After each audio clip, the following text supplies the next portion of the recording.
Alors bonjour tout le monde, ici Karine Drouin, auteure, coach, conférencière et organisatrice du défi 30 jours maintenir ou propulser votre niveau de bonheur.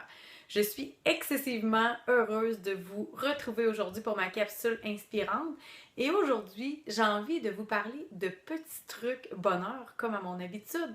J'ai envie de vous parler en fait du moment présent, de l'ici et maintenant parce qu'il y a des gens qui m'ont demandé des précisions et ils veulent savoir pourquoi Karine nous dit-tu que ça peut nous rapprocher du bonheur, pourquoi ça peut augmenter notre bonheur d'être dans le moment présent. Je comprends tes exemples, mais qu'est-ce qui fait du passé ou du futur? Qu'est-ce qui fait de ces deux moments-là qui sont moins dans le bonheur?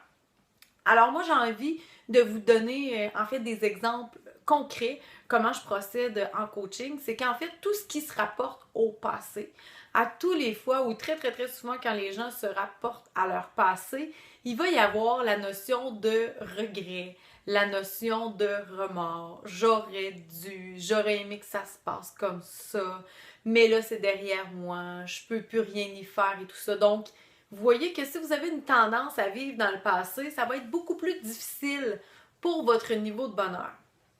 Si on se projette dans le futur, donc là, on s'en va dans ce qui n'existe pas encore, ben là, souvent, les gens vont anticiper.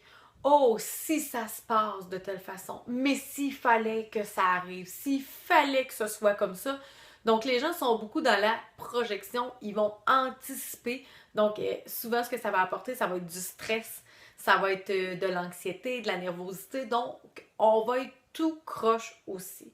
Alors, c'est plus difficile d'être dans le bonheur quand on est dans les regrets ou quand on est dans l'anxiété. Tandis que quand on est dans le moment présent, c'est le seul moment qui nous appartient en fait. C'est le seul moment qu'on peut habiter, qu'on peut vivre. Donc là, on peut faire le choix d'être heureux ou de se retrouver dans d'autres émotions. Donc voilà pourquoi j'ai envie vraiment de vous préciser l'ici et maintenant comment ça peut vous aider à capter vos instants de bonheur. Alors, je ne sais pas si vous autres, vous avez tendance à vivre dans le passé, je ne sais pas si vous avez tendance à vivre un peu dans le futur ou un mélange des deux, ou si parfois vous êtes à cheval dans les trois catégories, un peu de présent, un peu de futur, un peu de passé. J'aimerais ça évidemment vous lire là-dessus en dessous de notre capsule. Moi, je vous dirais que dans les dernières années, j'ai beaucoup travaillé ça. Et puis c'est drôle parce que hier, je me suis dit sur un message, il faut que j'en parle à ma gang aujourd'hui. Il y a ma fille, ma plus grande de 7 ans, qui a répondu à ma plus petite de 5 ans.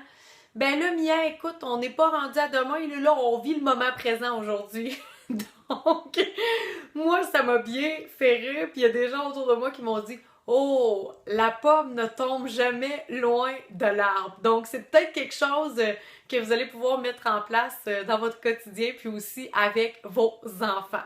Alors, je suis impatiente de vous lire ma belle gang du bonheur, puis je vous dis je vous aime tellement fort. Ciao, ma belle gang!